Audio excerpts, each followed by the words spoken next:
C'est une très belle séance de travail dans le cadre de l'insertion. Donc avec tous nos partenaires institutionnels, le sous-préfet est présent, la région est présente, le département est présent. Et puis nos partenaires de Pôle emploi, de la CAF, de la mission locale. Donc c'est une séance qui nous a permis de toucher du doigt les problématiques de l'insertion de l'emploi. Et puis vous savez aussi que c'est une séance qui nous a permis d'évaluer aussi les travaux que le pli du Nord-Grande-Terre accomplit avec sérieux, avec obstination. Et puis les résultats sont là dans le cadre de l'intégration et de l'insertion des jeunes sur le territoire du Nord-Grande-Terre. Le pli Nord-Grande-Terre est exemplaire en Guadeloupe. On aimerait l'avoir sur tous les territoires.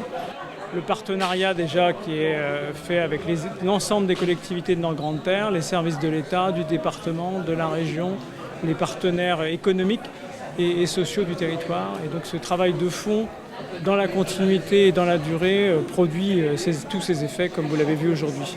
Très satisfaite des résultats de l'ensemble de l'équipe du PLI sur cette période 2017-2022. L'ensemble de l'équipe a travaillé à accompagner les demandeurs d'emploi du territoire. Je vais dire chercheurs d'emploi, comme a dit quelqu'un tout à l'heure, parce que des personnes motivées, on les a accompagnées sur le marché du travail. Et donc, nous avons des sorties positives au travers de la formation, de formation qualifiante, de la création d'activités ou des contrats à durée déterminée ou indéterminée. Donc, assez satisfaite. Satisfaite aussi du travail élaboré avec les partenaires des services de l'emploi, du conseil départemental, du conseil régional, etc. Donc, vraiment satisfaite du travail réalisé par l'ensemble de l'équipe et des partenaires. Très satisfaite cet après-midi de ce comité de pilotage du pli du Nord-Grande-Terre. L'occasion effectivement avec l'ensemble des partenaires qui nous accompagnent, qui accompagnent le pli au quotidien pour permettre justement que nos participants du pli, nos demandeurs d'emploi de longue durée, puissent être accompagnés au mieux. Et donc cet après-midi, c'était vraiment la présentation des données chiffrées, qualitatives, quantitatives, financières, avec les partenaires institutionnels, avec les partenaires financiers. Et donc, on voit bien que notre pli, c'est un pli qui fonctionne, qui peut être exemplaire. On travaille vraiment en concertation, puisqu'on souhaite vraiment que ce dispositif qui a montré ses résultats favorables, puisque nous avons été bien sûr labellisé territoire innovant grâce à la carte ELF, une carte qui permet justement aux participants de lever les freins à l'emploi, puisqu'on sait très bien qu'avant la prise dans un emploi, il peut y avoir des difficultés d'accès aux droits, des difficultés pour se déplacer, des difficultés pour se vêtir, pour se loger, pour se nourrir. Avec la carte ELF qui est présentée comme une carte de crédit, avant l'insertion d'emploi, le participant peut justement effectuer des dépenses beaucoup plus rapidement avec un suivi au niveau de la communauté d'agglomération, pour justement aussi, bien sûr, justifier ces dépenses qui sont des dépenses qui sont liées et qui sont financées par les fonds européens. Donc on a une obligation de justification. Et donc cet après-midi, nous avons eu un après-midi de travail et on peut vraiment se satisfaire et être fier de l'équipe qui a travaillé sur le dispositif, mais qui accompagne, je dirais, au quotidien nos participants. Je dirais un moment de beaucoup de pédagogie, où il a fallu faire un bilan des actions du pli, développer les perspectives pour être encore plus performant. Et donc, c'est une fierté. Fierté par rapport à l'implication des agents de la collectivité, parce qu'on a pu voir qu'on est un exemple en matière de pli au niveau national, mais aussi surtout au niveau d'efficacité. Parce que nous avons pu constater qu'il y a un bon accompagnement de tous ceux qui sont dans une démarche de recherche d'emploi. Et donc je félicite au passage les agents de la collectivité, mais je félicite aussi tous les élus qui s'impliquent dans cette mission d'accompagnement, d'insertion, de la main tendue. Et on dit souvent que les choses ne vont pas en Guadeloupe, mais quand ça fonctionne aussi, c'est intéressant de le dire et de le faire savoir.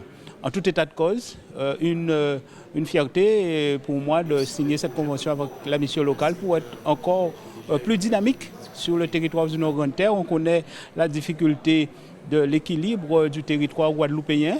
À travers les éléments, on a bien constaté qu'il y avait un besoin d'accompagner, de développer ce territoire-là. Et donc, nous comptons sur tous les partenaires pour nous accompagner et nous permettre d'apporter des réponses à l'attente des moins jeunes et des jeunes de ce territoire qui ont besoin véritablement de vivre aussi comme tout un chacun et de s'émanciper dans ce pays-là. La mission locale a un rôle particulier parce qu'ils sont parfois avec des publics en tous les cas jeunes, sinon difficiles et parfois éloignés de l'emploi alors même qu'ils entrent dans la vie active. Donc là, il y a un paradoxe à traiter. Et il y a aussi, juste derrière ou juste à côté, vous avez aussi l'ensemble des services de la région, du département, de l'État et de Pôle emploi qui sont aussi pour les accompagner et les aider. C'est normal pour nous, la région, d'être présents autour de la table pour cette signature du plan, en tout cas pour ce bilan du plan du Nord Grande Terre. La région, nous savons qu'en matière de développement économique des territoires de la Guadeloupe est toujours présente aux côtés des communautés d'agglomération, aux côtés des municipalités. Aujourd'hui, nous sommes au Nord Grande Terre. La région est là aussi pour aider à mettre en place des actions structurantes sur les territoires. Nous avons aussi, par exemple, au niveau de la formation, nous aidons ces territoires et les populations de ces territoires à se former. Nous avons des actions structurantes comme aussi le développement du Sinoval. Mais c'est normal aujourd'hui que la région soit là, aux côtés du président, pour montrer justement cette présence d'Harry Chalus qui aime cette population, qui met en place justement des actions pour permettre à cette population guadeloupéenne de s'insérer. Beaucoup de satisfaction vu le bilan du pli Nord Grande Terre.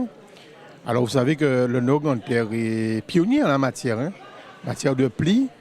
Et quand on voit les résultats, on ne peut que se satisfaire. Alors l'idée serait que nous puissions effectivement dupliquer ce modèle dans d'autres EPCI. Et j'ai envie de vous dire qu'au niveau du département, nous avons notamment pour le public bénéficiaire du RSA, nous avons un volet insertion et le département continuera, comme il le fait, à accompagner le pli pour l'insertion sociale et professionnelle des bénéficiaires du RSA. Donc je crois que le département a tout à fait sa place cet après-midi. C'était pour nous un moment important d'être là, de dire au président de la CNGT, le président Bardaille, aux côtés de l'État, que le département continuera à accompagner le président Grande Terre, bien évidemment, pour que nous puissions essayer ensemble de trouver des solutions d'insertion pour nos Guadeloupéens qui vivent effectivement dans cet espace géographique. Le pli a pour mission générale de mettre en cohérence sur le territoire de la CNJT la politique publique de l'emploi et de l'insertion. La mission essentielle, c'est d'accompagner les demandeurs d'emploi qui résident sur le territoire et qui sont éligibles au pli du fait de leur niveau de qualification, un faible niveau de qualification, éligibles au pli du fait de leur durée d'inscription en tant que chômeur ou des personnes qui sont simplement en rupture d'activité, bénéficiaires du RSA. Il s'agit autant d'hommes que de femmes, de jeunes, mais des jeunes à partir de 22 ans qui sont en fin de parcours à la mission locale. Et donc l'idée c'est de les accompagner sur le marché du travail. Nous avons des référents de parcours dans chacune des communes membres de la CNJT qui font ce travail de proximité, de construction des étapes de parcours avec les demandeurs d'emploi qui ont intégré le dispositif PLI. Deux entités, CNGT, qui est un établissement public, et la mission locale, qui est un organisme de l'insertion, de l'intégration et de l'accompagnement des jeunes, ont signé cet après-midi cette convention, puisque nous avons le même but, celui d'insérer les jeunes, celui d'accompagner les jeunes guadeloupéens. Et c'est pour cela que tout naturellement, en tant que président de la CNGT, mais aussi président de la mission locale, je suis très satisfait de la signature de cette convention qui nous permettra d'aller plus loin, d'être ensemble durant de longues années et puis de permettre notamment aux jeunes du Nord Grande Terre d'être mieux accompagnés, d'être mieux insérés. Donc mission locale, pli du Nord Grande Terre. Donc nous ne faisons qu'un ensemble afin de permettre à ces jeunes d'avoir des solutions à leurs problèmes.